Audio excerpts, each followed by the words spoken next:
What? Oh, what has gaming become? Oh, nothing more than an entertainment medium where not even a week can go by without more backstabbing lawsuits, influencers telling kids they deserve to die, price gouging, and gender warfare. Is there anyone who can save gaming from itself? Here we go!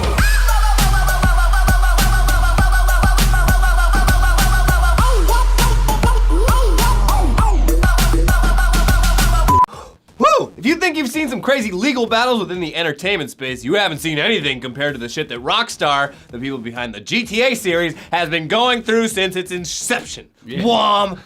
Well, when they're not getting sued for influencing murders, or putting out a game that's too sexy for grandma, or posing a threat of violence in schools, or for allegedly having a dumb character influenced by a troubled actress, they sometimes have a little bit of time left over to be on the delivering end of some lawsuits as well, like the time they sued Rockstar Energy Drink, or the time they sued the BBC for that pseudo-documentary starring Harry Potter.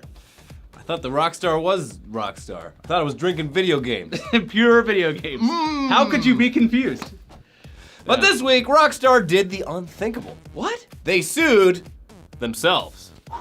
Because every time you point, there's three coming at back.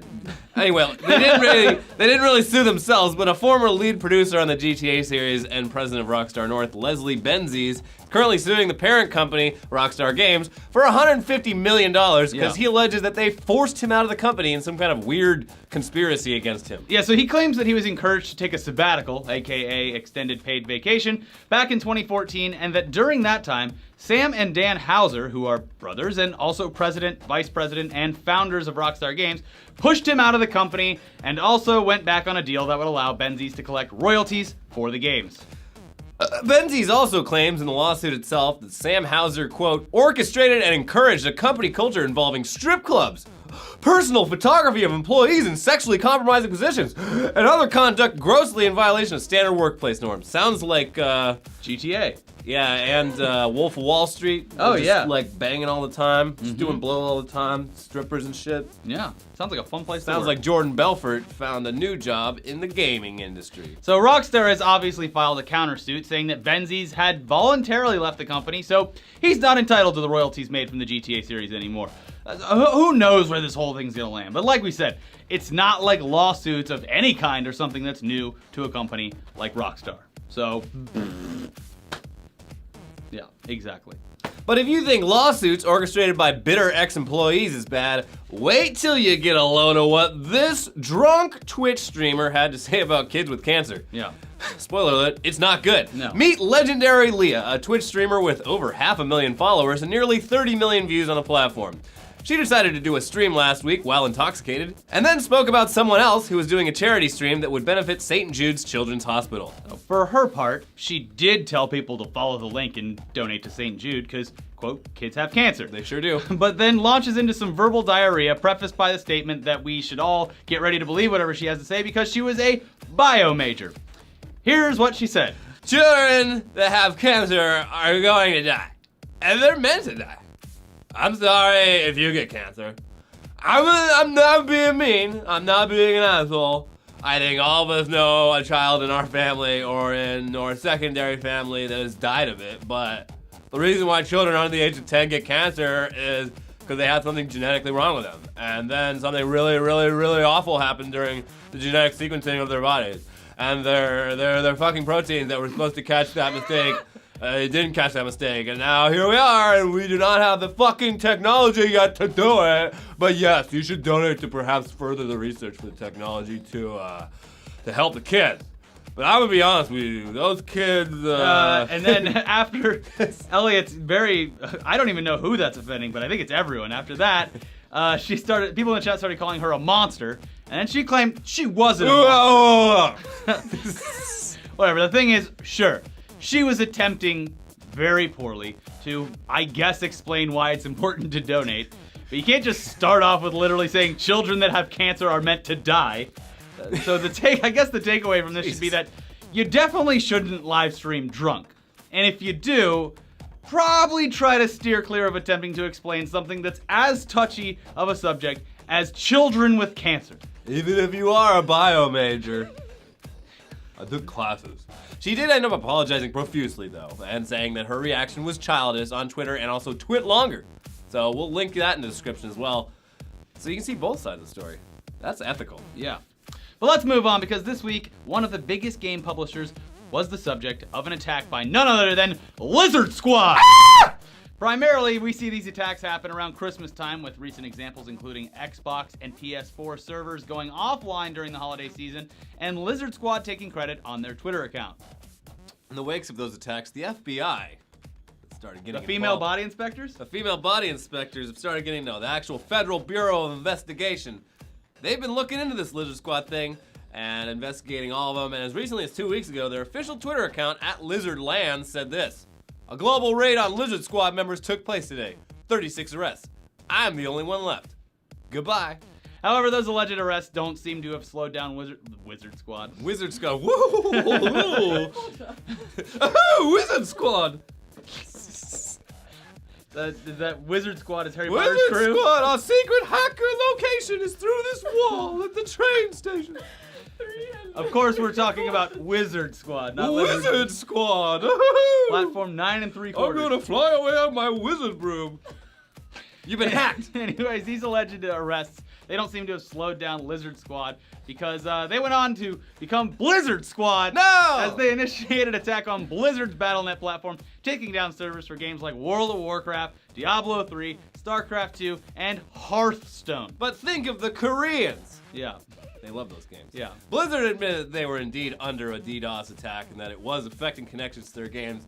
Lizard Squad also retweeted a post showing that someone was apparently able to access one of their employee email accounts. As of right now, service seems to be fully restored. But that's not all people were pissed about this week in the gaming space, because apparently a lot of players were losing their shit over losing the ability to be a man in the virtual environment where the main goal is to not look cool, but to survive. Yeah. Oh, can you just imagine the stress that it puts on frail little gamer dorks to be forced to play as a girl? Ah! Oh my god, I'm a girl! Yeah. Oh, that's so terrible and unfortunate. Shut up!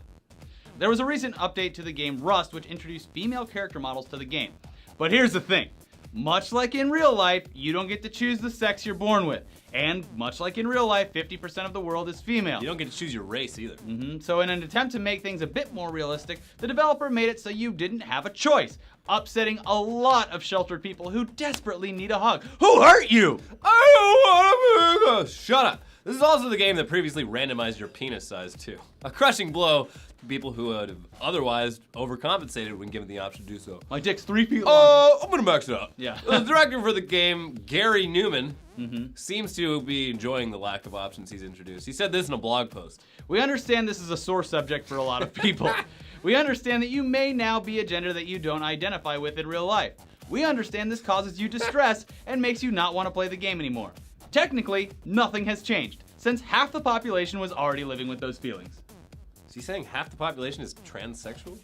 Well, I don't know. Maybe that they were born in a way that they don't want to live. Whatever. He continued to position himself as God to the Rust universe by saying, "I'm more interested in seeing what happens when we add the female model. Whether women will get attacked more because they're perceived as weak, or whether they'll get attacked less because they're perceived as vulnerable. That stuff is interesting to me." It just sounds like a social experiment. Just a little social It's experiment. a little social experiment. We're gonna see what happens when we make him think his friend is getting shot in the head. Should be fun. I wonder what'll happen. Anyways, that'll be interesting data, to say the least. I don't know. Do we have any real gaming news this week? I mean, No. Battleborn Yes. open beta is this weekend, so if you want to see what Overwatch is like, you can test that out with Battleborn. We're gonna have the voices behind Ratchet and Clank on our podcast on Sunday, and the Division finally introduced first endgame incursions, which is something the devs said would take people weeks to beat. Surprise, surprise, it ended up taking them a few hours, and now people are already farming it to death and doing it very rapidly. Oh, here's one. Everyone's favorite game series of all time had a sequel drop this week. Dark Souls 3 is out. Shibby's not here, so he's not going to tell us about it. Well, that's Thanks, cool. Jibs. I'm sure everyone will really take your completely unbiased review by a guy who spends all of his time playing League of Legends to heart, despite the fact that you did not show up to film the episode. I wonder what rating he would have given it. I guess we'll never know. But let's talk to a real gamer, like Amazon user Death for You, who reviewed Dark Souls 2 way back when, and titled his review simply, this game sucks. They said, Waste of money. Looks and plays like something from PS2. I thought this was supposed to be a good-looking game. I couldn't get into the game's atmosphere because it looks so bad. Returning. The fact that this and Skyrim share a gaming platform should make the developers of this game ashamed of themselves. I give this a solid 2 out of 10. LOL. why do you add that at the end? I am laughing out loud. Death for You's rating system is an industry standard. Death for You is a fucking edgy guy. He's like, I'm gonna take this game off the market with my scathing review. Death for 2 You- out of 10, lol. Death for You sees like videos on like Live Leak and shit, and he's like, you know what? If I was there, this wouldn't have fucking happened. Send me over to Syria. If anyone tried to do that to me, Yeah. they wouldn't get 2 steps towards me. Anyways, to be fair, he did award the game 2 points, which, I don't know, makes his 1-star review a bit inaccurate. I guess if you do it by percentages. There's still- 5 stars, 1 Yeah. out of 5. 2 out of 10 is 1 star. Yeah, it makes Math! sense. It makes sense. Anyways, check out our other episodes over here. We have a new Weekly Weird News where dogs are flying planes, and you don't even leave your house, so No. what are you doing? And then we also have another thing where millennials are just ruining everything, including the movie industry, and a new Tech Tuesday where porn is saving a lot of industries. Yeah, fuck millennials, praise porn, and And go fly worship planes. dogs. Yeah. There you go. See you guys next time. Bye.